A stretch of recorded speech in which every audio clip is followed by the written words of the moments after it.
Dans la Guinée du colonel Mamadi Doumbouya, c'est aussi la commune de Ratoma, on l'a remarqué, hein, ce ne sont pas des PA à la façon d'Alpha Condé, mais l'axe reste militarisé depuis les manifestations du 28 et 29 juillet dernier, Yacine Palé. On peut remarquer cela sur la route. On peut remarquer cela, on peut surtout remarquer que le CNRD a changé de fusil d'épaule. Il faut se rappeler qu'au lendemain de la prise du pouvoir par le colonel Mamadi Doumbouya, on avait pris un acte que beaucoup ont salué. Certains avaient trouvé précipité et c'était la suppression de tous les PA. Et des barrages en fait. Donc les gens avaient applaudi, mais on voit, même si ce n'est pas dit officiellement que les PA sont là, mais l'axe est militarisé. Ça revient à la même chose. C'est juste le nom qui change. Et je trouve que ce n'est pas justifié en réalité. Parce qu'il n'y a aucun danger. Il y a une manifestation qui a débordé, on est d'accord, le 29, mais c'est passé depuis. Et il n'y a aucune raison pour que l'axe continue d'être militarisé. On a réquisitionné l'armée, c'est pour l'axe finalement. À voir ce qui se passe, on peut s'interroger si c'est seulement pour ça qu'on a militarisé, qu'on a réquisitionné l'armée. Moi, je ne trouve pas justifié. J'avais dénoncé le fait que l'armée soit appelée en renfort dès le 29, parce que je trouvais qu'en un jour de violence sur l'axe entre Amdalaï Pharmacie et Kagbele, on a quand même suffisamment de policiers et de gendarmes pour maintenir l'ordre. Après, on pourra toujours me dire qu'il y a eu des violences, d'accord, mais ce jour est passé. Depuis là, pourquoi il y a l'armée? On n'est pas en guerre, il n'y a pas de menace. Non, Mohamed Ali, je peux comprendre que ce soit... L'État a la responsabilité de protéger tous ses citoyens. Quand il y a de la violence, c'est l'État qui a la méthode de protection. Ça, c'est clair. De ce côté, il n'y a pas de problème. De ce côté, il n'y a pas de problème. C'est l'État qui doit protéger. Si on était dans un cycle infernal de manifestations mais il ne faut pas attendre qu'on soit dans un cycle non, mais on n'en est pas aujourd'hui. Aujourd'hui, on est dans une manifestation. Est-ce qu'on est dans une manifestation? Non. On est dans une période de tension. Non, mais est-ce que c'est ce qui va faire baisser les tensions? Il faut aller doucement. Quand vous allez dans ces quartiers aujourd'hui, quand vous allez dans ces quartiers, il y a beaucoup de personnes qui vont vous dire, il y a beaucoup de personnes qu'elles ont peur de sortir la nuit parce que c'est l'armée qui est là. Et je pense que ce n'est pas une bonne image. Je ne vois pas. Moi, je trouve aujourd'hui qu'à date, continuer à garder l'armée au niveau de l'axe, ce n'est pas justifié. Ce n'est pas du tout. Il n'y a pas du tout de raison. L'explication donnée, parce que hier j'ai suivi la sortie de Bala Samoura sur image, il était sur image, ils sont en patrouille. L'unité déjà avait saisi beaucoup plus de jeunes sur l'axe. Et dans le reportage, dans le commentaire de commandant Mouri, le porte-parole du ministère de la sécurité, disait que oui, que l'axe, en fait, aujourd'hui, c'est une première étape. Et qu'il y a eu toujours des unités mixtes la nuit. Et que c'est pour sécuriser la population et leurs biens. Et c'est par zone. Vous savez, dans leur cartographie, il y a des zones où c'est des zones à tension. Il y a des zones moins dangereuses. Il y a des zones aussi presque où il y a l'accalmie, où la patrouille ne marche pas. Mais la zone hier où ils étaient, ces jours-ci, l'axe, parce qu'il a cité Wanindara, il a cité Nyariwada, et continué vers Kagbele.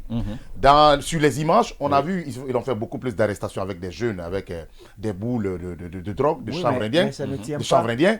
Ils disent que oui, que ce sont ces jeunes qui incitent les gens, parfois quand il y a manifestation, qui viennent pour faire pour braquer les gens. Donc ils sont en train d'identifier les points noirs sur l'axe parce que c'est pour sécuriser, bien sûr. Juste une précision, avant que tu le continues, sur ce que tu dis, je te pose juste une question et tu continues. Ils ont arrêté les jeunes avec des boules de drogue, mais pas avec des fusils de guerre. Tu penses que la police et la gendarmerie ne peuvent pas arrêter des petits délinquants? Oui, justement, c'est la police, la gendarmerie et l'armée. Est-ce qu'on a besoin de l'armée? L'armée a toujours existé dans les patrouilles la nuit. Ça, il faut pas de nuit, on parle de présence permanente. Oui, présence permanente, oui, l'armée a toujours existé. Non. Une fois ici, je l'ai dit, ici, effectivement, quand vous partez vers les barrages, il y a l'armée, il y a la gendarmerie. Moi, je voyais les militaires au niveau des barrages, ça c'est vrai, parce que les patrouilles, je me souviens quand Madi Findiane était ministre de la Sécurité et Kabele ministre de la Défense, ils se sont mis ensemble pour créer des patrouilles mixtes, nocturnes, effectivement, parce que la nuit, au niveau des barrages, c'est tous les corps réunis, effectivement, qui qui était chargé de sécuriser la population, même si ça a servi beaucoup plus à arnaquer les noctambules qu'à sécuriser les populations. Mais ce que je suis en train de dire, c'est que là, on voit un dispositif particulier sur l'axe. C'est ça la question. Une présence permanente. L'explication, là, je suis en train de donner. L'explication qu'ils l'ont donnée, c'est ce qu'ils l'ont donné. Cette explication, est-ce que c'est acceptable en réalité? Non, c'est pas. Non, en aucun cas, c'est pas acceptable quand même de primer les libertés des citoyens et de leurs biens. Parce qu'il y a une sorte de peur aujourd'hui qui est installée sur l'axe. Même la journée, les gens n'osent même pas sortir. Parce que même en plein 14h, tu sens la présence des militaires avec des tenues, avec des fusils. Les gens n'osent pas sortir avec des armes. Les gens n'osent même pas sortir. Moi, je pense bien, soit il fallait revenir ou installer les PA qui sont beaucoup plus immobiles, et au lieu de faire ces patrouilles mixtes aujourd'hui, qui créent beaucoup... Ça veut dire quoi, ça? Non, je dis soit. Il n'y a même pas besoin d'installer de PA aujourd'hui. Si vous sentez la présence de l'insécurité, la façon dont il y avait les patrouilles, parce qu'ils ont installé les PA... les patrouilles au PA, hein. Mais attention, les patrouilles dans les quartiers, attention aussi, hein. Quand les patrouilles rentrent aussi dans les quartiers, il y a d'autres qui sont arrêtés. Alors là, ça devient autre chose. Vous avez vu la dénonciation des gens ici, on dit que quand les patrouilles rentrent dans les quartiers, c'est pour arrêter les gens même dans leur quartier, même dans leur maison. Là, ça devient autre chose. C'est là, donc ça, c'est un autre facteur qu'il faut éviter. Voilà, donc il faut le dire, même les patrouilles aussi. Il ne faut pas déplacer le problème parfois. Quelle est la fonction des forces de défense et de sécurité? C'est préserver le citoyen et son bien. C'est ça sa vocation première. S'ils estiment qu'il y a matière à installer un dispositif pour qu'il n'y ait plus de flambée de violence, moi je ne vois pas le problème. Moi, ce qui peut me déranger, ce sont les dérives qui peuvent être liées au déploiement de ces forces de défense et de sécurité. Donc pour moi, le ministère et les départements en charge de la sécurité doivent surtout insister sur cet élément. Votre présence ici n'est pas dans un but répressif, mais dans le but d'éviter des flambées de violence ou que des citoyens, parce qu'on connaît souvent certains petits bandits, profitent des remous politiques pour commettre des actes délictueux. Donc pour moi, c'est surtout sur cet élément qu'il faut insister. Éviter que cette présence des forces de défense et de sécurité... Quand vous avez une forte présence militaire dans votre quartier la nuit, et que les citoyens se plaignent, les citoyens de ce quartier ou de cette zone se plaignent effectivement de faire objet d'être vandalisés, disons cela comme ça. Ils se plaignent des agissements des forces de sécurité, qu'ils identifient comme effectivement allant dans le sens des exactions contre les populations. Vous en parlez ou pas? Non, bien sûr, c'est ce que je disais en fait. Ce n'est pas la présence des forces de défense et de sécurité qui, pour moi, pose problème, mais ce sont les agissements. C'est ce qui amène à poser la question aujourd'hui d'ailleurs. Est-ce qu'il est nécessaire de maintenir jusqu'à présent les militaires sur l'axe en fait? Non, mais si on estime que la sécurité est menacée, ceux qui sont chargés de sécuriser les populations et leurs biens estiment qu'il y a problème, que la sécurité soit renforcée. Moi, j'habite à quelques encablures du camp Alpha Yaya. Mais personnellement, aucun proche n'a été touché souvent par ces déploiements. Nous disons merci par exemple. Nous sommes à côté en fait. Lorsqu'il y a un problème au camp, souvent le dispositif est renforcé. Mais à moins qu'on ne vous demande votre carte pièce d'identité ou où est-ce que vous allez lorsque l'heure est tardive, il n'y a pas de problème. Donc je pense que les forces de défense et de sécurité devraient avoir cette même attitude dans toutes les zones où elles seront déployées.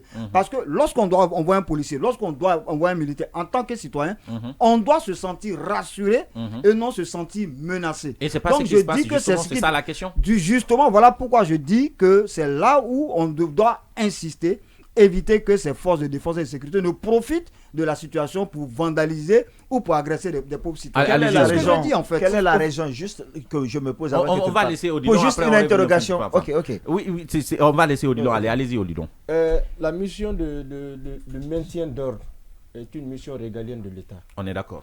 Est-ce que vous comprenez? Et traditionnellement, cette mission elle est assurée par des forces de l'ordre et de sécurité. On est d'accord. Si, à mon avis, nous sommes arrivés à la militarisation d'une partie de Conakry aujourd'hui, c'est parce qu'on s'est rendu compte que les forces traditionnelles qui sont chargées de maintenir l'ordre ont échoué, notamment la police et la gendarmerie.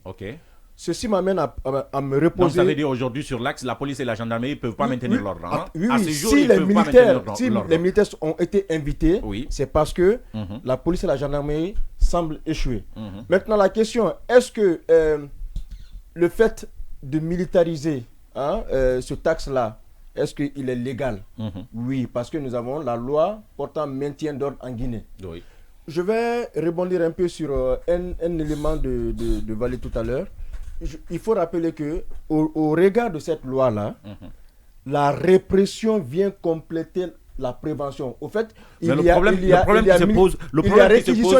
problème qui se pose aujourd'hui, c'est la question qui a toujours été posée au sujet de l'axe. Enfin, la militarisation de l'axe est perçue comme un élément de marginalisation des habitants de cette localité en réalité. C'est-à-dire que moi je le vois pas de ce mais c'est comme ça la perception des uns et des autres en fait. Qu'on soit courageux de se dire certaines vérités. Oui. Est-ce qu'il y a une responsabilité citoyenne qui amène, il y a une irresponsabilité citoyenne dans cette zone-là qui amène les autorités à prendre ce genre de décisions? Pourquoi Kaloum n'est pas militarisé? Pourquoi Matoute n'est pas militarisé? C'est la question justement qu'on est en train de poser. On va dans le même que sens. réponse, Je suis en train d'expliquer. Oui, il y a eu les manifestations. Attends, Odilon. Il y a eu des manifestations. On est d'accord. Ça a bardé pendant 2 jours. On a réquisitionné l'armée. Mais c'était à la fin du mois de juillet. Aujourd'hui, on est 10 jours après le mois d'août. Et bien, ça circule toujours en militaire aussi au niveau de l'axe. Surtout la nuit. Et pire, il y a des gens. Des risques de troubles à l'ordre public. Je t'ai dit que parce la que cartographie de cela. L'idée c'est cela. Quand l'armée est réquisitionnée, c'est pour taire tout trouble à l'ordre public. Est-ce que vous comprenez un peu? Donc, s'ils sont encore présents, moi j'estime que les autorités pensent encore qu'il y a des risques de troubler l'ordre public, raison pour laquelle ils sont encore là. Mais est-ce que vous pensez qu'il y a des risques de troubles? Non, Mohamed Ali, en fait, dans la cartographie je vous pose la question à vous en tant que citoyen. Est-ce que vous pensez qu'il y a un risque de trouble à l'ordre public? Parce que je suis en train d'expliquer que le sentiment... D'accord, Mohamed Ali, en fait, il y a la cartographie, je t'ai dit tout à l'heure. Il y a des zones aujourd'hui, selon la police, il y a des zones à haut risque. Il y a des zones moins risques, il y a des zones sans risque. Parce qu'il y a des quartiers où on n'a pas besoin. Non, aujourd'hui. L'insécurité, c'est partout, moi. Non, justement, mais c'est graduel, hein, au fait. On est d'accord que c'est graduel. Justement, ils estiment aujourd'hui que sur l'axe, l'insécurité qui sévit sur l'axe aujourd'hui est arrivée à un niveau très élevé. Donc, qui dépasse aujourd'hui la police, qui dépasse presque la gendarmerie. Et donc, il faut militariser la zone. Il faut renforcer par les militaires. C'est parce que, j'ai dit tout à l'heure, l'unité est mixte. Il y a la police et la gendarmerie, soutenue par l'armée. Donc, ils estiment que ce sont des gens qui sont armés parfois. Il y a des bandits, ils n'ont pas dit la population. Ils ont dit qu'il y a des bandits qui sont armés. Et là aussi, il faut faire attention, Mohamed, parce que tu es en train d'interpréter les choses autrement. J'interprète, je te donne la réponse de ta question. En fait, si c'est comme ça, c'est encore plus grave, en fait. Qu'est-ce qui cause l'insécurité à ce niveau? Non, mais parce que jusqu'avant la manifestation du 28 et 29 de la dernière fois, il n'y avait pas de militaires sur l'axe. On est tous d'accord pour ça. Non, mais est-ce que vous êtes d'accord ici que la police... Je vous pose la question. Il n'y avait pas de militaires. La police et la gendarmerie assuraient quand même les services de police au niveau de l'axe. Il n'y avait pas de problème. Mais dès après la manifestation, il y a des militaires dans les rues. Justement, la source de ces manifestations, ils estiment, je dis bien encore, la manifestation, il y a des éléments dans la manifestation qui sont drogués, qui ont les drogues, qui ont des armes. Et donc, ils sont en train de chercher ces éléments-là sur l'axe, sur des points noirs. Attention là aussi. Ce sont des manifestations où des gens viennent avec des armes selon eux, des armes blanches selon eux, ou des gens viennent avec de la drogue. Donc, il faut aller chercher. Il faut faire attention, Mohamed. Non, c'est pas moi, mais j'ai suivi l'information qu'ils ont donnée. Non, jusque-là, les enquêtes continuent. On n'a pas présenté encore des détenteurs d'armes, ni ceux qui tuent lors des manifestations. Donc, ça ne peut pas présenté pour l'instant. Moi, je n'ai pas vu. Tu n'as pas vu? Mais moi, je suis en train de donner le rapport.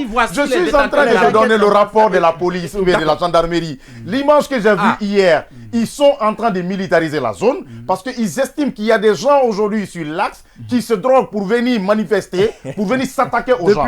Depuis lors, est-ce qu'il y a eu mort d'homme?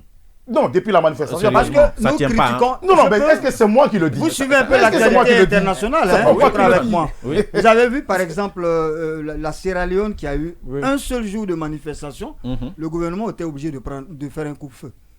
Et le coup-de-feu dont moi je me souviens ici, c'était lors des grandes manifestations de 2007-2008, là, où on avait mis et le couvre-feu et l'état d'urgence. Et là, l'état de siège, pardon, il avait fallu que la situation aille. Aujourd'hui, la vraiment- vérité est qu'on a circonscrit la violence au niveau d'une seule zone à Conakry. Oui. Et c'est là où on militarise Mais en juste- réalité. juste- C'est ça la eh, question mon ami, en fait. c'est pas faux aussi. Différemment alors, de c'est ce qui n'est pas faux, différemment Mohamed de la Ali. Sierra Leone. La Sierra Leone, c'est tout le monde en même temps. Il n'y a pas une zone Mohamed où il y a Ali, plus c'est de qui n'est violence pas et faux d'autres aujourd'hui. plus de violence. Oui, allez-y, parlez pour finir. Ce que j'entends, c'est quand même grave qu'on dise que c'est parce qu'il y a des gens qui se droguent et qui sortent lors des manifestations. Dans quelle zone de Conakry il n'y a pas de drogués? Surtout à Kaloum. Dites-moi, dans quelle zone de Conakry on ne Surtout à vend pas Kaloum. le chanvre C'est indien? la Allez au nourriture, bord là-bas. de toutes les mers de Conakry. Oui. Si vous ne trouvez pas des temples des petits drogués, qu'on me dise que la police a été débordée lors d'une manifestation et qu'on me dise qu'aujourd'hui encore qu'il y a toujours un risque, mais je dis, je ne comprends pas. Oui. Et puis de surcroît, c'est le CNRD qui est là. Est-ce que c'est la première manifestation violente contre le CNRD? Je me rappelle de cette manifestation assez violente où on a montré ici des images. On était encore dans l'autre émission où on a montré des images de personnes qui caillassaient les véhicules de la gendarmerie, qui fuyaient au niveau de Cancan. Je n'ai jamais entendu qu'on est en train de militariser Cancan. Alors, quand c'est récurrent, Mais quand là, c'est récurrent dans des sessions parlées, quand c'est récurrent, à Cancan, à certaines heures, on ne se promène pas la nuit à Cancan. Attention, mais quand c'est récurrent dans des zones, je suis désolé, il ne faut pas aller dans ce sens. Non, non, non, non, non. Quand c'est récurrent dans des zones, je suis d'accord qu'il faut sécuriser les personnes de la bien. Dans des zones ici, sur l'axe, nous, il y a des gens qui ont été bastonnés à mort. D'accord, maintenant je vais continuer, ce que j'étais en train de dire. Moi, ce que je sais de ce qu'on appelle récurrence, c'est quand ça se répète plusieurs fois. Et je précise que c'est la première manifestation organisée par le FNDC. Est-ce que je suis en train de dire à Cancan, il y a des heures où les gens... Sous l'air CNRD. Oui. Mohamed, on va le laisser parler maintenant, s'il te qu'il plaît. Non, mais il faut que tu le laisses aller maintenant. Non, mais qu'il là, précise là. au moins. Non, on t'écoute, il n'est pas obligé de te préciser. Non, mais si, c'est pas pour nous, c'est pour les auditeurs. Oh, vas-y, parlez, s'il te plaît. Je disais que il y a des heures à Cancan peut-être où les gens ne sortent pas. D'accord, mais aujourd'hui c'est une permanence là. C'est-à-dire que quand vous arrivez à tous les carrefours, dans tous les quartiers, il y a une permanence. En fait, la gestion de l'armée, ce n'est pas comme ça. Je peux comprendre qu'on dise qu'ils sont débordés, mais qu'aujourd'hui, qu'il n'y a même pas de manifestation. Les gens ont oublié déjà la manifestation. Ils sont en train de vaquer à leurs occupations. Qu'on me dise que l'argument de drogue, de jeunes qui sont drogués, qui attaquent les citoyens, ça ne marche du tout pas. Parce que je n'ai jamais entendu, à part les manifestations, aujourd'hui dans l'axe, au niveau de l'axe, que les policiers... La pression, exactement, que les policiers sont rentrés dans le quartier et qu'il y a des bandits qui sont sortis avec des armes de guerre. Il y a une volonté de faire peur. Ils ont tiré. Pour moi, je trouve, oui, ça circule librement, mais ça cogne aussi la nuit, en fait. Des citoyens s'en plaignent, justement. Il y a la psychose. Et surtout, il y a la pression morale, en fait, au niveau de l'axe. Vos enfants de 7 ans sortent, ils trouvent des militaires avec des armes de guerre, c'est effrayant. Je trouve que c'est pas normal. Ça ne se justifie plus. L'armée n'a pas sa place là-bas. Mon ami, l'armée est partout de dans toutes les carrefours 22 minutes. Vous êtes dans la Guinée du colonel Mamadi Doumbouya, mesdames et messieurs, et on revient sur un autre, plutôt, on fonce sur un autre sujet juste après cette petite transition.